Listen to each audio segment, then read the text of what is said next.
Finally आम्ही दोघं घरातनं निघालो आणि आम्ही गाडीवरती चाललो होतो, कारण आमचा जो बोर्डिंग पॉईंट होता तो नारंगाव बायपासला होता। मग काय, रोहननी त्याच्या फ्रेंडला कॉल केला आणि म्हणाला की मला गाडी लावायची तुझ्या इथे। तर त्याचा फ्रेंड बोलला ये आणि लाव। मग काय, रोहनची तर मजाच झाली, कारण गाडी पार्किंग करायची व्यवस्था झाली होती। मग तो गाडी पार्किंग करायला गेला, त्याने मला इथे सोडलं आणि तो गाडी पार्किंग करून आला होता। मग काय करायचं, कारण गाडी यायला वेळ होता, कारण आम्ही ट्रॅक करत होतो गाडीला की गाडी आत्तापर्यंत कुठे आली।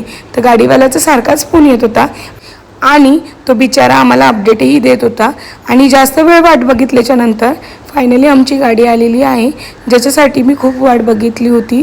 आणि अशी आमची ट्रिपची सुरुवात झाली आणि ही होती आमची बस आणि आमच्याकडे जास्त बॅगा नव्हत्या, त्याच्यामुळे काही वाटलं नाही। इथून आमच्या प्रवासाला सुरुवात झाली। तर पुढचे व्हिडिओ बघण्यासाठी पेजला फॉलो करा। बाय।